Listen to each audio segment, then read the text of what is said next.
Bob Cusack back with Mark Penn for our monthly podcast. Mark, as we always do, let's talk about your new polling and describe it in one word. Well, it'll be a very similar word to last month, border. Why? Well, because immigration just continues to be the killer issue with the public, cutting across parties, cutting across areas. This has really surged and continues to be. When we ask people to name the top three issues, it comes out as the number one issue in the country, and they give Biden the lowest ratings on it, 35%. So there's going to have to be movement and action on this issue because it is taking President Biden down. And let's get to the top line. You have Trump up by 6 over Biden. He's winning, whether you count third parties or one-on-one. Is immigration and the economy the biggest reasons why Trump is up and Biden is down? Yeah, Trump's numbers seem to be continuing to go up rather than down, even though most people think he's guilty of crimes. So there's still kind of very puzzling impact here. And the more they seem to go after him, the more it's not Teflon. It's like it's like pumping air into Trump. So it is a puzzling strategy, I think, in that sense. I do think, though, that when both candidates are disliked, and both, Trump's still 50% dislike him, and I think it's 51% or 54%, something like that, dislike Biden. Both candidates are fundamentally disliked. In those circumstances, it's really the issues that make the difference. And right now, immigration, inflation, and crime, they are Trump's issues. And I think that the +6 is not a reflection of, I can't wait to get Donald Trump back in the White House again. It's a reflection of, these are the things that make my life worse off. And I want somebody who's going to pay attention to those issues. 4 in 10, according to your poll, basically say that they have a worsening financial picture. 7 in 10 voters think inflation is here to stay. How do you deal with that from a message standpoint or a policy standpoint? Because the rate of inflation has been going down, but people are still hurting, or at least they're telling you they're still hurting. Well, this is a kind of a tough one for Biden. I mean, you remember Gerald Ford had whip inflation now. But we haven't seen any real anti-inflationary policies. I mean, we haven't seen, again, State of the Union here, which will happen before the next poll, is a big opportunity for Biden to define himself on the major issues. And it's not enough to say inflation is the Fed's issue and it's going to go down by itself. I don't really think that's enough. I think he's got to outline an anti-inflationary program and what that would mean. Now, that also means less government spending, almost by definition. So maybe he's just going to let it sit there and hope that it goes down and hope that he gets help from the Fed. And that hope is not ill-founded, but that's different from immigration. He just has no choice on immigration. Since we last talked, Mark, Congress has basically rejected a bipartisan border deal that came out of the Senate. And it was going to be the carrot, basically, for conservatives with a border deal to get some type of foreign aid going to Ukraine and Israel. Obviously, Ukraine more controversial than Israel, but Israel aid's also controversial on the left. Democrats say, well, Republicans just walked away from a big deal that would have gotten them a lot. And Mitch McConnell was saying when the deal was still alive, we're not going to get this type of concessions from Democrats next year. The deal breaking apart, does anybody win with that, or is it just kind of a draw? The polling on that's much more mixed because most people would oppose the deal if they knew about the 5,000 immigrants per, I think, day provision in it. that then basically kind of okays a million people coming in without any action being taken. So I think that Biden walked away with a talking point. I don't know if anybody was really serious in an election year about doing a major piece of legislation like that. Generally, if a deal had been made, Biden and the Republicans in Congress would have benefited. The Democrats in Congress would not have benefited because they would have been seen as the losers in the deal. So, I think, the notion that Trump sold was that, look, we can do better on this issue just by winning. Right. And of course, someone would say, yeah, but they're obstructionist. They're seen as obstructionist anyway. You mentioned something that was interesting. Like both President Biden, a lot of other conservatives say, Biden's so weak. Trump has said he at various times he doesn't think that Biden will be the nominee, that he'll be replaced. Bill Maher on his recent show basically said that could happen at the convention. But you raise a good point. Biden's losing. Why are conservatives raising this at all? They're winning right now. Do they really want another candidate to run against? Yeah, I have trouble figuring this out because when I tune in to Fox News, like the number one story they push all day long is that Biden's weak and he's not going to be the nominee, and somebody is calling for him to drop out. And it would seem to me that you would want to wish, like they're going to nominate Biden if you really thought he was weak. So I think they show by attacking that, I think they show him as, well, maybe he has, which is what he maintains, hidden strength. And then I find, though, that within the Democratic Party, within Democrats, when I ask them who they want for the nominee, they just say Biden. Doesn't really seem to be any real split among rank and file Democrats in terms of who the nominee should be. And in your poll, and this is an uptick from the last time we talked about it, 75% say a vote for Biden is basically a vote for Harris. And of course, Harris numbers are not very good. And I've talked to a number of Democrats, including members of Congress, who say, yeah, Biden-Trump is kind of a toss-up, but they don't want Harris at the top of the ticket. Do you think that there's any chance she can gain some momentum? Because if 75% think they're voting for Harris with her numbers, that's not a good thing for Democrats. Well, I think the real question is how effectively Trump can or will push the talking point that you're really voting for President Harris. Like if he started to address Biden as President Harris all the time. And, because it's one of those things, people know it. It's not really anything people are actually voting on at the moment.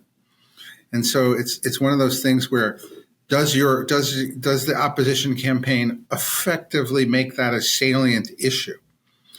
Right now, it's an issue, but it is not a salient issue. What I've been talking about Biden's shortcomings, and certainly Trump has shortcomings in your data. What does he most have to be concerned about? Obviously, he tried to shore up the base, and I remember talking in 2020, and you were kind of perplexed. He didn't make a move to the middle. He's run a better campaign, I think, in 2024 than he did in 2020. But obviously, he's got legal issues. He's got financial issues. What's the biggest worry you think Trump needs to focus on? And we really don't know what Trump would pursue in a second term. He hasn't really outlined that. Well, with Trump, it's always Trump v. Trump. The only person that can either elect Trump or defeat Trump is Trump. And by that, I mean, what wacky thing is he going to say? Like this wacky thing about, I'm just going to tell Russia, go ahead if you don't pay your dues. Why say that? unless he intended to say that is kind of red meat. I mean, look, he obviously doesn't really believe it. And then the Democrats acted like, well, he's inviting Russia to attack NATO allies. He's just trying to underscore the point that he's going to be the one that makes NATO pay their fair share so that it doesn't come out of American pockets. But he does it in a way that then gives the opposition a huge kind of run for like 2 weeks about this and maybe more on this. Well, he's just for Russia attacking our allies. And I can't figure out why he veers into stuff like that. He can't control himself, thinks it's smart. Maybe it's part of his strategy, but that's why it's Trump v. Trump. And do you think it also hurts him that he said in his interview with Sean Hannity that he would be a dictator for one day? Obviously, Democrats have run with that. We're going to hear that for the rest of the year. Again, when he invited Putin to find Hillary's emails, none of these things are for real. Okay, he wasn't really going to be a dictator for a day. But he lets them, and then you've got like 40-50% of the country saying, yeah, he's going to be a dictator for a day. God knows what he's going to do. There'll be like batons all over the place. So I don't know. He does it. He's still got, he's won some, he's lost some. Obviously, if he could curb those tendencies and those remarks, he probably would do better. I thought in the interview he had, what was it? He had an interview on Fox, and I thought it was the Ingram interview, and I thought he ducked a lot of the questions. Actually, he wanted to talk about what he wanted to talk about, and I thought he was calm, cool, and collected, but he wasn't effective in addressing the issues directly, which he could have been more effective. I thought.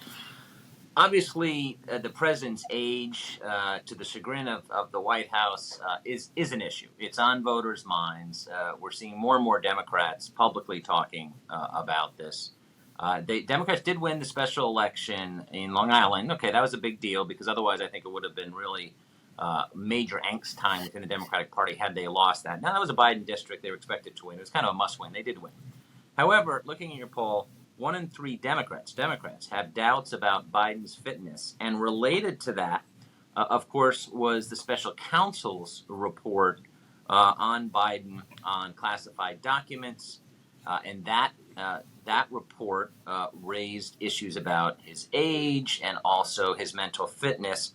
Your poll says 76% want the transcript released. What do you make of all that? Because if the transcript is released, we're going to see, we're seeing two different sides, where the White House is going after the special counsel, Robert Hur.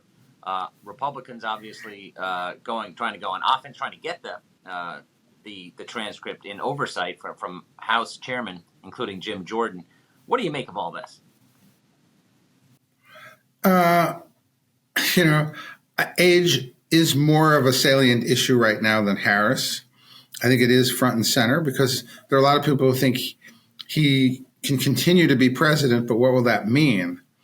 Will he be able to effectively manage the kinds of crises that we see in the world and with the economy? And that's where he obviously is going to work at the State of the Union to disprove it.